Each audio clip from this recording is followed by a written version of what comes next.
Uno, dos, tres. ¡A la Madrid!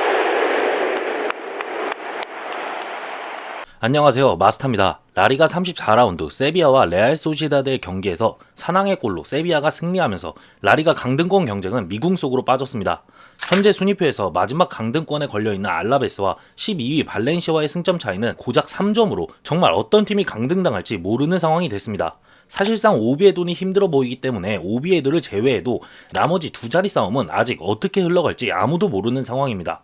그럼 이번 영상을 통해서 다가오는 라리가 35라운드 꿀재밀 매치 3경기만 소개해보도록 하겠습니다. 물론 엘클라시코도 있지만 그건 따로 영상을 만들 예정입니다. 강등권에 걸려있는 세비야와 에스파뇰이 한국 시간으로 9일 오후 11시 15분에 맞붙습니다. 세비야 홈경기로 최근 기세가 오른 세비야가 당연 유리해 보이는 경기입니다.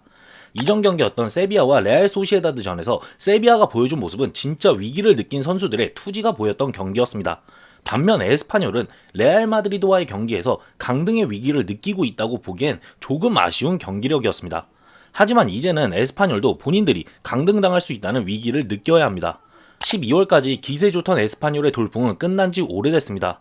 지금은 17경기 무승으로 미친듯이 꼬라박고 있기 때문에 에스파뇰은 위기의식을 느끼고 전반기 돌풍을 일으켰던 기억을 되찾아야 합니다. 다가오는 매치에서 세비야의 주요 선수는 당연히 에주케라고 생각합니다. 이 미친 드리블러가 드리블 이후 슈팅만 0점을 맞춰준다면 세비야의 손쉬운 승리가 될 거라 예상합니다. 에스파뇰의 주요 선수는 바로 에두 에스포시토입니다. FM을 하시는 분들은 에스포시토 형제인가 생각하실 수 있지만 그 에스포시토가 아닙니다. 에스파뇰이 돌풍을 일으키며 리가 5위까지 올라있던 시절 에스파뇰에서 눈에 띄는 플레이메이커였고 앞선 득점원이 최악인 지금 에스파뇰이 득점을 위해선 진짜 떠먹여줘야 합니다. 그러기 위해선 에스포시토의 힘이 필요합니다.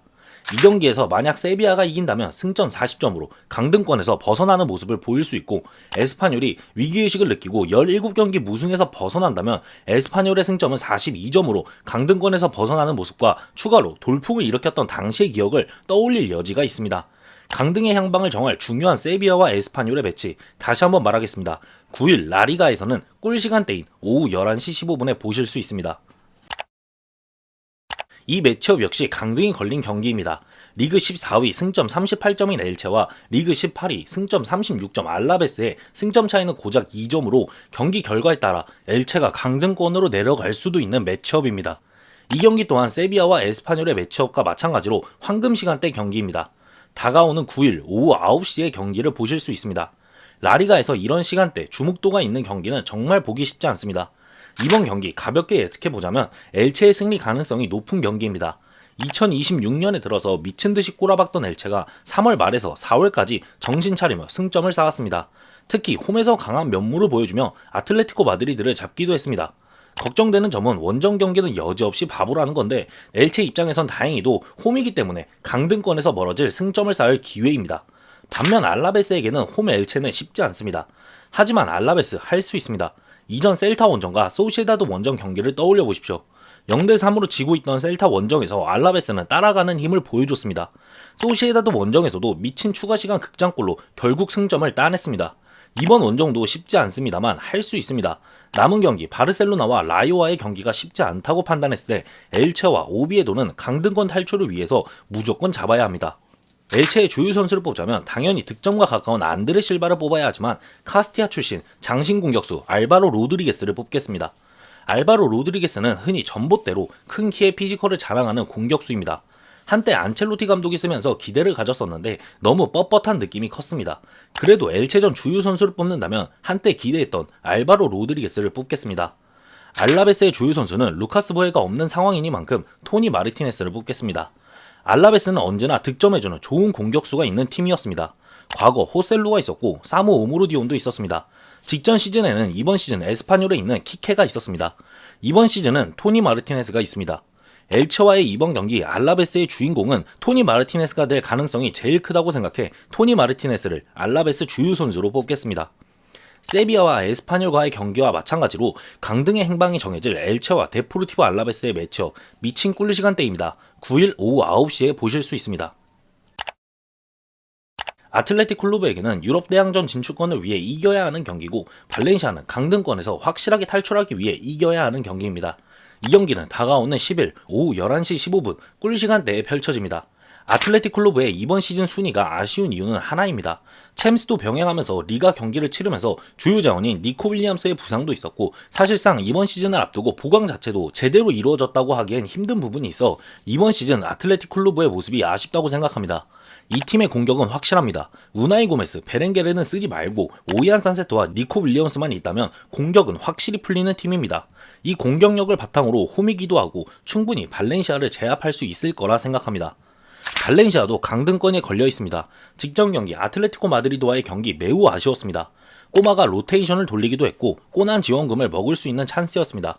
하지만 패배하면서 꼬난 지원금은 물 건너갔고 이제 2차 지원금은 없습니다. 남은 경기를 살펴보면 다가오는 아틀레틱 클로브 원정, 라요, 소시에다드 원정, 바르셀로나와의 경기가 남아있습니다. 가시밭길입니다. 남은 일정을 생각했을 때 어쩌면 발렌시아가 가장 힘들 수도 있습니다. 거기에 이번 시즌 발렌시아는 어려운 팀 상대로는 여지없이 패배하는 모습을 보여줬기 때문에 다가오는 아틀레틱 클로브전 힘든 경기가 될 거라 생각합니다. 그럼에도 강등권에서 벗어나기 위해서는 어렵지만 승리해야 합니다. 아틀레틱 클로브의 주요 선수는 당연 니코 윌리엄스를 뽑겠습니다. 말하기 입 아픈 선수입니다. 솔직히 이전 알라베스전을 봤을 때 니코의 폼이 완전히 정상적이냐 하면 아닙니다. 그래도 어쨌든 멀티골을 득점했고 올라오고 있습니다. 발렌시아가 패배해서 나락을 간다면 아틀레틱 클로브의 주인공은 니코 윌리엄스일 겁니다. 발렌시아의 주요 선수를 뽑자면 이런 거 공격진에서 뽑아야 하긴 하지만 라마잔이랑 사디크를 도저히 제 손으로 뽑을 수 없을 것 같습니다. 그냥 기도 로드리게스 하겠습니다. 결국 버티는 경기 양상으로 흘러갈 가능성이 매우 큽니다. 기도 로드리게스의 수비진 보호 능력이 중요하다고 생각합니다. 버티기만 한다면 결국 발렌시아에게도 기회가 오기 때문에 기도 로드리게스를 주요 선수로 뽑겠습니다. 아틀레틱 클로브에게는 유럽 대항전 순위를 위해, 발렌시아에게는 강등권과 승점 차를 벌리기 위해 승리가 필요한 경기가 10일 오후 11시 15분에 시작됩니다. 엘클라시코를 빼고 다가오는 라리가 35라운드 꿀잼이 예상되는 3경기를 가져와 봤습니다.